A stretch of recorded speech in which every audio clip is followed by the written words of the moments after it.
Hi everybody, this is Caroline Vakek again, and I would like to use this opportunity to tell you guys a story that a lot of people have heard in my life, but some have not. And initially, I was getting ready to do Zoom with my friends, but because of the time differences in so many countries, a lot of my friends canceled. So that's why I'm all made up and I have makeup. And I thought, you know what, I'm not going to let this go to waste. I might as well use this opportunity to tell you guys about my story. So, 3 years ago in August, I was on a flight to Kenya on British Airways with my daughter, with my youngest daughter. She was then, she's 14 now. I think she was 12.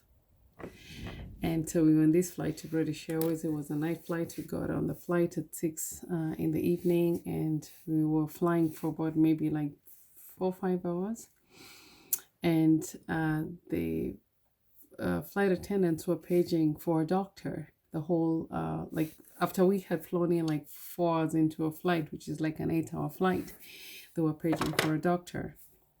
And they did that for a long time. And I kept kind of looking to see what was going on, and I just didn't even do anything.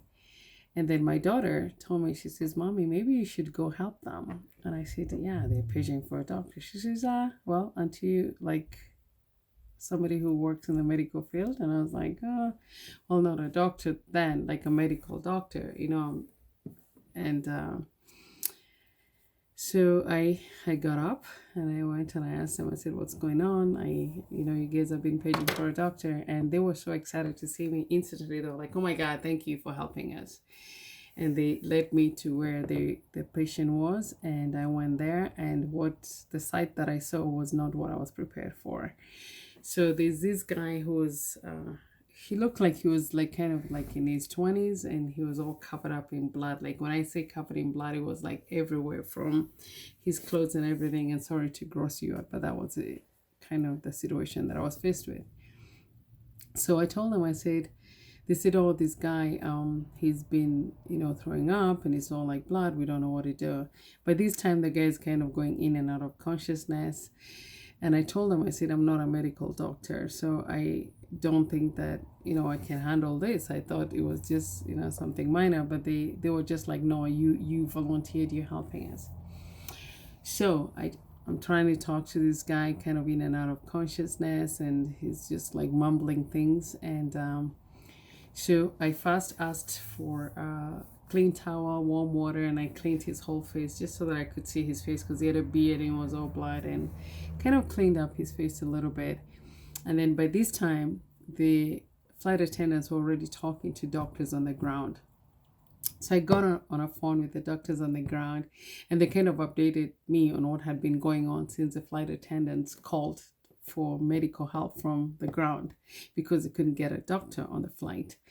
And they told me that this guy had just traveled from one of Spanish countries, and I don't remember what country it was. I think it was Peru, Costa Rica, or something like that. But and then he had been at the airport and he ate something, and now he was on this flight and things were going down. All right, so the doctor, I told the doctors I'm not a doctor, but I had been sick enough from complications of surgeries that I had with my hysterectomy that I had enough knowledge about what goes on when somebody's sick. And the doctors were very kind, and they said, "You know what, Caroline, we're just glad that you volunteered to kind of be helpful to this guy. Well, don't forget, I do have a certification with the New Jersey Board of Nursing as a certified nurse's aide, and that as far as it goes." So I go back to this guy, and I figured he had a fever. We didn't even have a thermometer, so I asked for a cold towel, put it on his forehead, and I guess just cleaning him up and everything kind of made him, I don't know, maybe be more alert or something like that. And I was able to kind of talk to him, and he told me his name, and he was 29 years old. And yes, he had been traveling with some friends, and he was on his way back to England where he lived. And then as soon as he would say that, then he would become unconscious and start throwing up.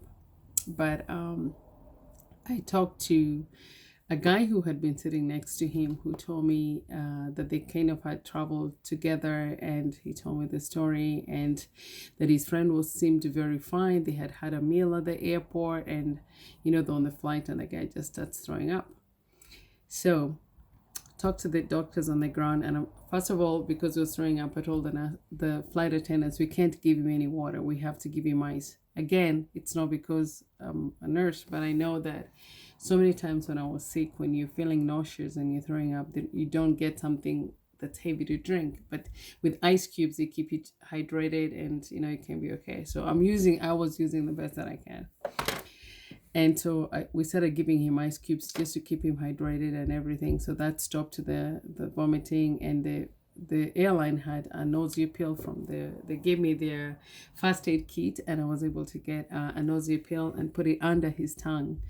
And again, I was also getting guidance from the doctors on the ground, and I put it under his tongue, and that helped him to stop the nausea, so he stopped throwing up.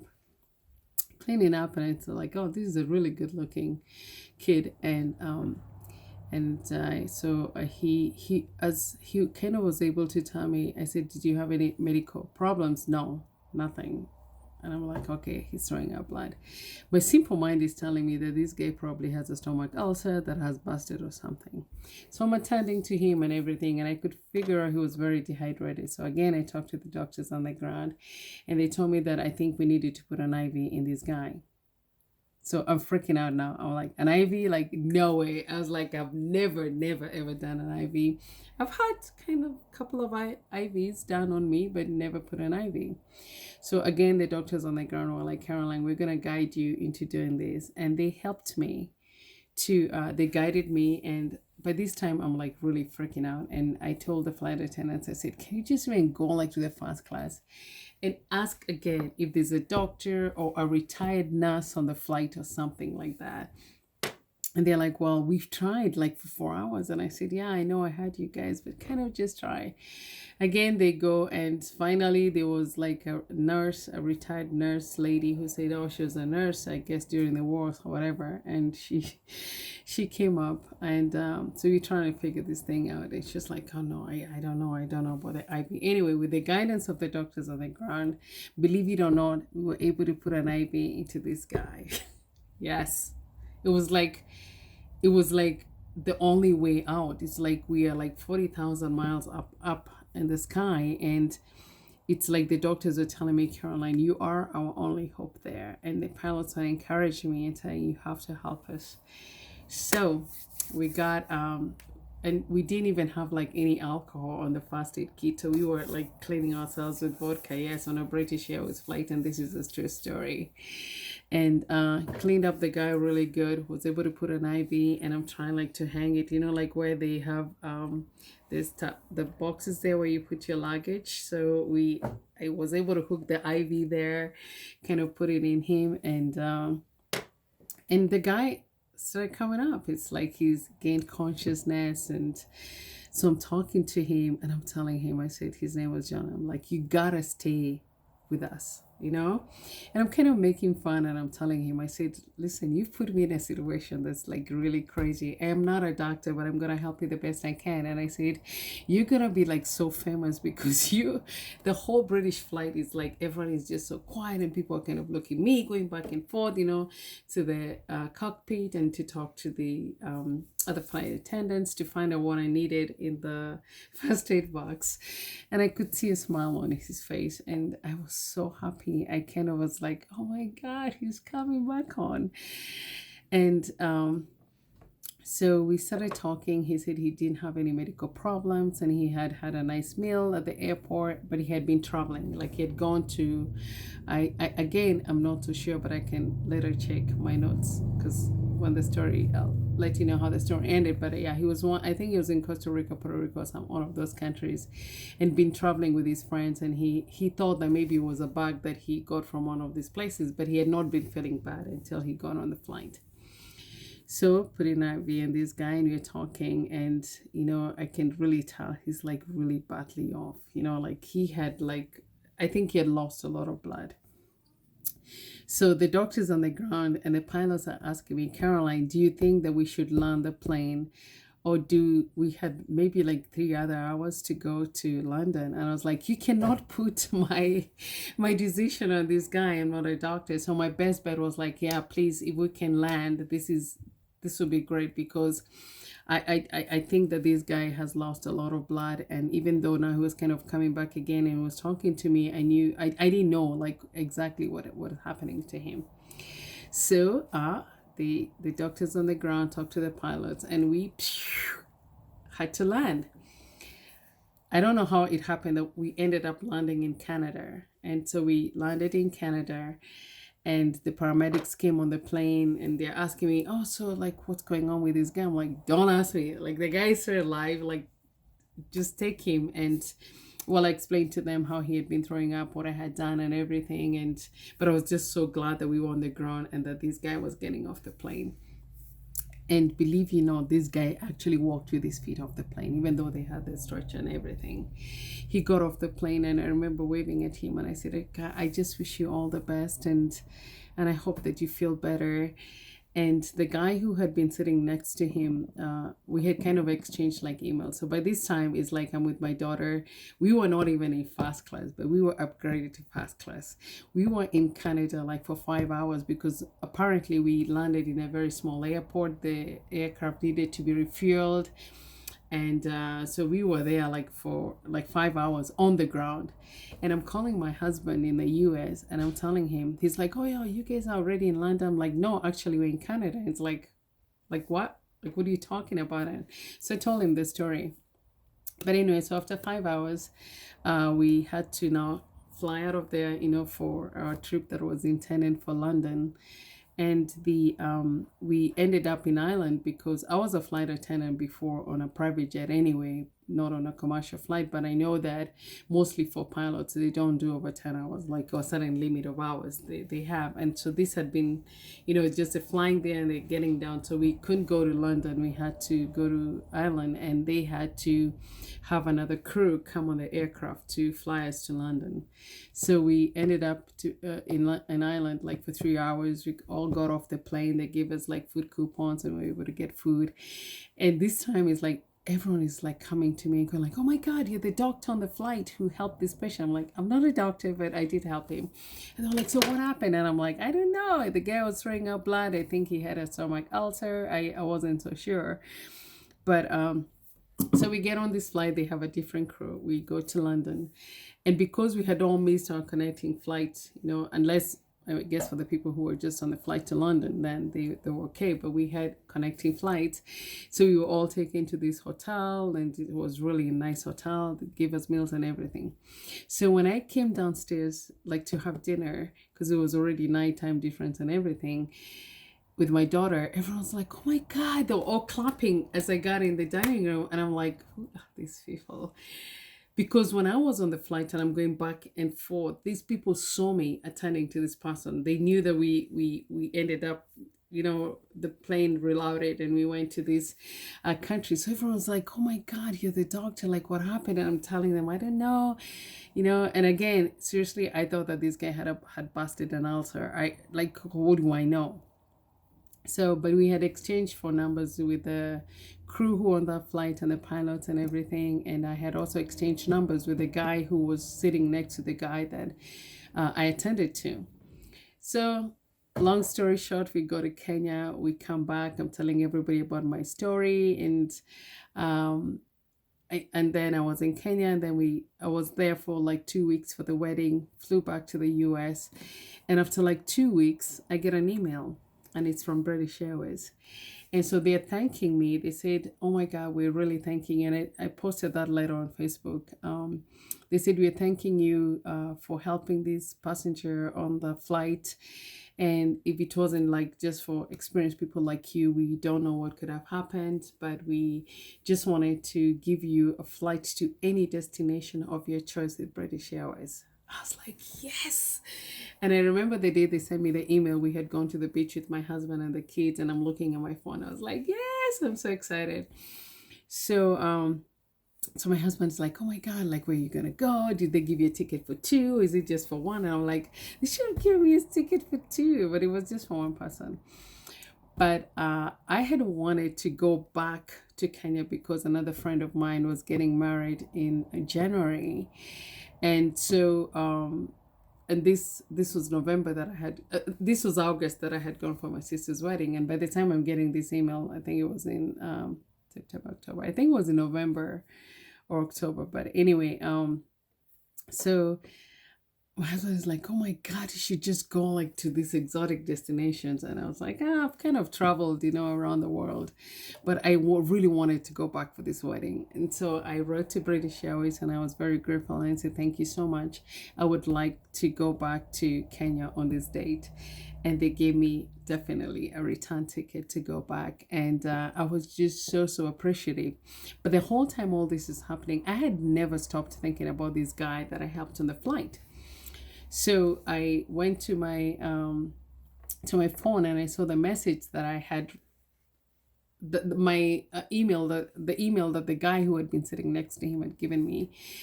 And I wrote to him and I said, like, whatever happened to this guy? And he says, "Oh my God, Caroline, thank you so much for writing to me because we've been trying to get in touch with you. It's like we've all been talking about you." And he told me that this guy had, when we had landed in Canada, this guy ended up staying there for a whole month. Apparently, he had stomach cancer, and it was like something that was very, nobody knew that he had it, but that's what he ended up having. And he was there for a whole month. And now he had just gone back to London, and his family was just so curious, like about this lady who helped him on the flight. So he gave me the email address, and I wrote to this guy and I said, "Oh my God, I'm just, really sorry about like what happened to you." And, so he updated me about his health, and he says, "Caroline, I'm just so grateful. Yes, I did have stomach cancer, and I got back to London, and it's been a rough ride. It was like, touch and go at so many points." But he says, "Right now I'm feeling like really so great." And he just like so grateful. He says, "My whole family, like, they're always like, if you ever need anything, if you ever need to come to London or things like that and visit me." And I was like, "You know what, I'm just so grateful that you're okay." And he kept thanking me, and I said, "I really, I to me, I don't think that, well, I guess I contributed to kind of helping him around, but I just think that God had a part to play in this because I have no like medical doctor. And even then, I didn't even have my doctorate. Yes. And my doctorate is not even as a doctor, it's in sociology. But anyway, I was just so grateful that I helped him, and he just thanked me. And I said, "You know what, there must have been somebody watching over you, and it wasn't just me, but I'm just so glad that I was able to be a part of that." But we kept in touch, and he sent me photographs of, he's a photographer, and he sent me photographs of he finally went to India, and he went to all these different countries. And it was just so great catching up with him and knowing that he was okay. And I was just so grateful. And I took my trip to the wedding and back. And it was just so nice to know that I was able to help somebody. And when British Airways sent me this letter to thank me and everything, I had posted it on social media because I was just so grateful. And a lot of people have talked about it. And it just felt so great that I was able to be there for such a person. But I know that my family always says, "Caroline, it's always like everywhere you go, it's like something just happens. Like it's I guess that God puts me in these situations." But I was just so grateful that I was able to be there. And I know that I haven't told this story to a lot of people, and a lot of people don't know that story. So that's one of my interesting stories. And I have another one that's also really very interesting. It's those things where people are like, "What is something that ever happened to you that people would never believe you, and if you ever told them?" So that was really one of the things. And I'm just so grateful that I was able to be there for this guy, and get the recognition that I thought, even though I really didn't think that I was a hero. But that's a true story, and that's what happened.